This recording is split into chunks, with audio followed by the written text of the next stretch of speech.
Hello and welcome. Now I want to share with you some of the motivation and some of the ideas that I hold really close to my heart when it comes to doing a no buy or low buy challenge, and I find that this is really the things or ideas that motivate me to keep going and that are actually what I'm really striving for. I feel like in many ways a no buy or low buy is attractive because of the idea that we can save quite a bit of money maybe doing a challenge like this, or that by the end of the year we can really only have purchased like one or two items or just a few items or none at all, and that at the end of the year that will be the reality. I've purchased nothing. And although those can be helpful goals in some way, I don't think often they're enough to keep us going, or they're enough to really do the work that's needed to achieve those goals. Because really I think what is the valuable element of doing a challenge like this is the inner growth that one can gain, and the inner willpower and the inner strength from putting oneself into a specific environment that makes you pay attention to how you behave and what you do, but also gives you a different playing field to start working yourself in a way that you haven't had to work yourself before because you've never been challenged in this way. So we're going to talk about that. I would love to know if you are doing a no buy or low buy, or you're finishing your first month. How's it going? What are some of the things that are really working for you? What are some of the things that have been really challenging and you're trying to find a way to meet that in yourself? And how are you learning from those different maybe setbacks that you're having? And this is the reality of the challenge, you know?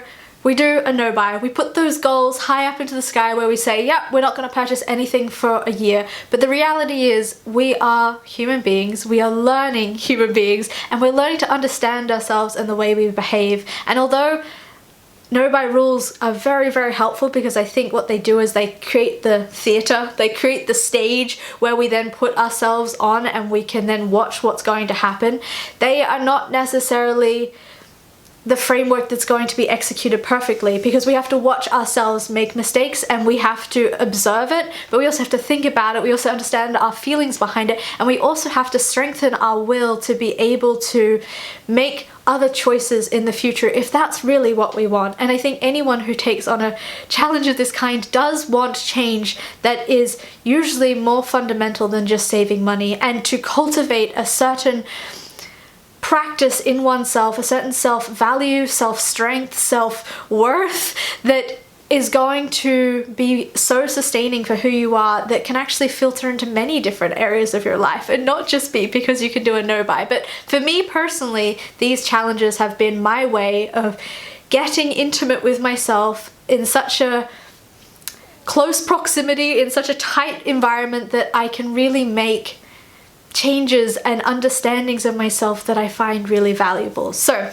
one of the areas I really want to talk about is in relationship to freedom. I think we are really sold in this day and age and in this world that freedom means being able to buy what you want when you want it, no matter what. Like that this is what it really means to be free, to have an excess amount of income that you can spend on all kinds of things at any time, and that being able to walk into any store and buy what you want when you want really means that you're free and you're empowered and you have the means and the ability to do that. And I understand that, but I also feel like that's kind of a lie that's been sold to us, because I also think freedom is not just being able to say yes with complete certainty, but it's also about being able to say no with complete certainty and sit strong in either one of those choices and know that you have made the right choice. And I think many of us are so just used to saying yes when it comes to buying things, and we don't really have the willpower or this inner strength to say no with certainty. And even when we are saying yes, we aren't really saying yes with certainty, because we know the process of purchasing something because you see it in the store and it really sparks joy and you're like, oh, I really want that thing, or you create a sentimental attachment to it for whatever reason, and we take it home, and then in a few days or maybe even a few weeks we regret it because we don't have the money and we have these other things in our world that we're not using, and that just joins the pile of all the other stuff that isn't being used. And so we're kind of unfree in the freedom of being able to so-called buy whatever you want whenever you want, because I don't think it is really that valuable to just have a constant flow of things coming into your life. If that's not what you want, and if you know that that isn't serving you value, and I would say for the majority of people, I don't think that's a valuable process to constantly be consuming stuff. Because I think in our lives, we can't just consume things. We also have to use what we have. We also have to do things. We also have to participate, experience, and show up in the world. And buying loads and loads of makeup or buying loads and loads of clothes doesn't really give you the capacity of who you are. It's such a different inner process and an inner strength that we can cultivate. So I think there's an element of freedom where this challenge can really help to cultivate a real ability to say yes and no, and to stand in certainty in either one of those decisions, whatever they may be. And I think you can only really learn to say yes properly when you also know how to say no properly to yourself. They both have to be coexisting in your world and be able to access both abilities with the same level of certainty. And I also see how freedom can flow into our lives in terms of a lot of us are looking for financial freedom and also for freedom of time. And I think when we learn to curve this constant rushing river of consumption that comes our way, we can really start to see what is the valuable way to spend your time and your resources, your finances in relationship to things. I feel, and what I've experienced in my life is, I'd so much rather have one beautiful thing that I really cherish, that I've worked for and I've saved up for and I've thought about this purchase, and bring it into my life and really get value and usage and use it often. And each time I use it, I remember how much it means to me, or how valuable it is, or what I can do with that specific thing, whether it's a winter coat that keeps me really warm or a beautiful makeup palette that I can really explore my creativity with. To have a few things like that versus 20, 30, 40, hundreds of random little things that don't get to be cared for or used or valued in the same way. To me, it's such a clear choice, but it's taken me time to get there and to realize that. And even though if intellectually we all go, yeah, obviously we want that, but I'm caught in this pattern and that it's very hard to break, then it's about it's not just good enough to intellectually know these things. We also have to then feel it, and most importantly, we have to bring it down into our will, into our strength, our inner strength, to say yes and no, and to really actually then turn ourselves into alignment with being able to purchase in that way, with this real intentional sense. And I find that a challenge like this really gives you the playing field to start practicing that capacity to get stronger. And that's the thing, in the beginning, it's hard. It's really hard. If you have always been in this process of buying things, it is going to be very, very hard to turn that river, to change the course of the flow, and to slow down the flow as well, and make it less constant and less strong in terms of so many new things coming into our lives. And so I find that what is often really hard about this challenge is that, yeah, we set ourselves really solid rules, and I think that's a helpful playing field. That's what we're going to watch. But I think the one thing where we get misled is we think at the end that we're not going to make any purchases. And I don't really think, ironically, on a no buy or low buy, that is the point. I think the point is the process that you take yourself on, not just with the external factors, but actually how internally you start to change yourself. And that's the thing, like, if you want to get more physically strong, you go to the gym and you start lifting weights, or you start running, or whatever you need to do, and you slowly increase your ability. You can't lift 200 kilos at the beginning. That's just not gonna happen. But if you train long enough and with enough consistency, you'll be able to do that. So like, you may not be able to get through a whole year without purchasing a thing, but if you continue to practice,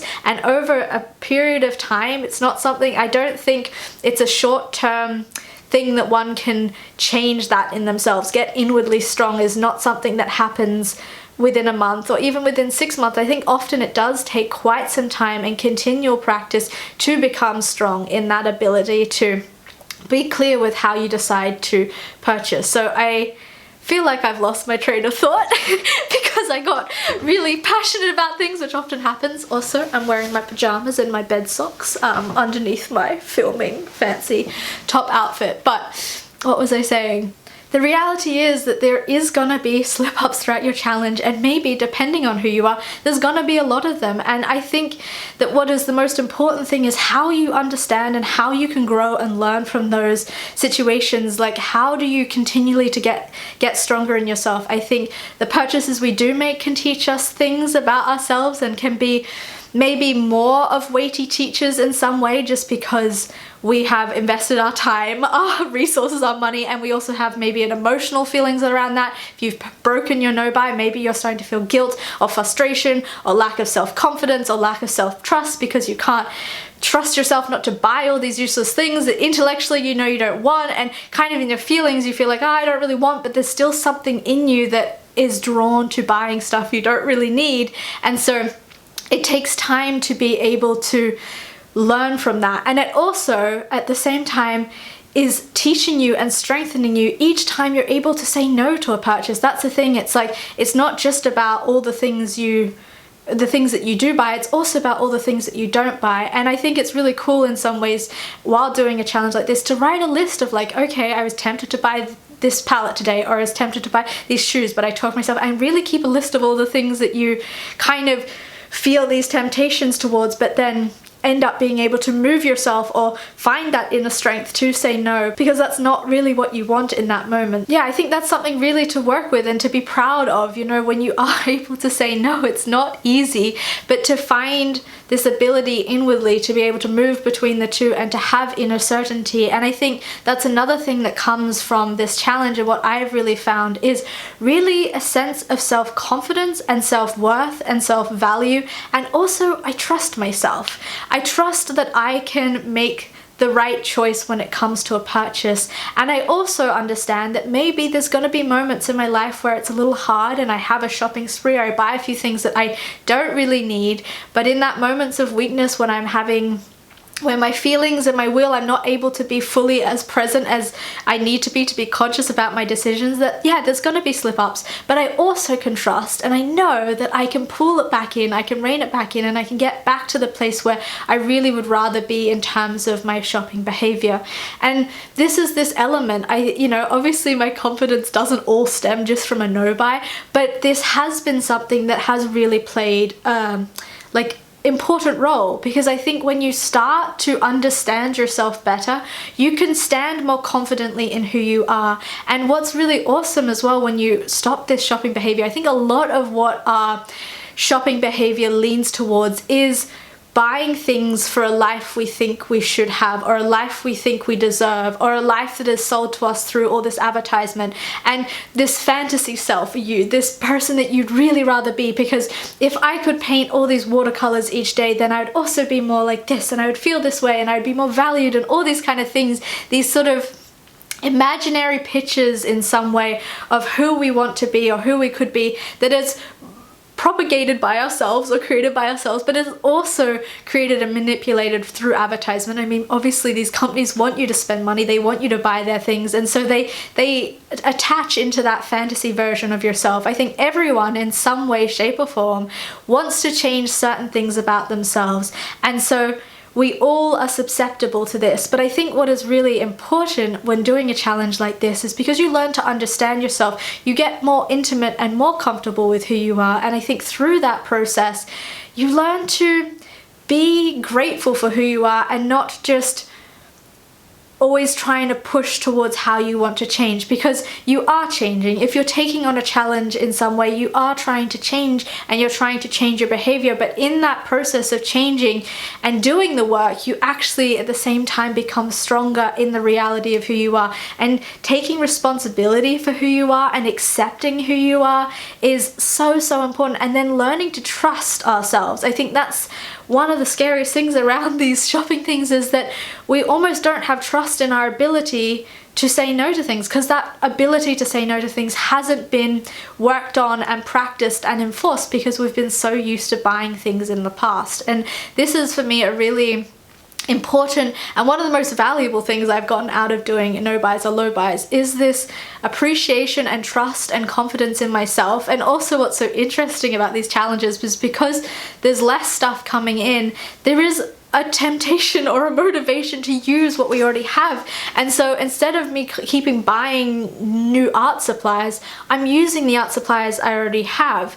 And in that process, I am becoming closer to that fantasy of being someone who's more artistic in the first place. So I also find that a really interesting process as well. And one of the main things around this challenge is short-term investment usually yields short-term results.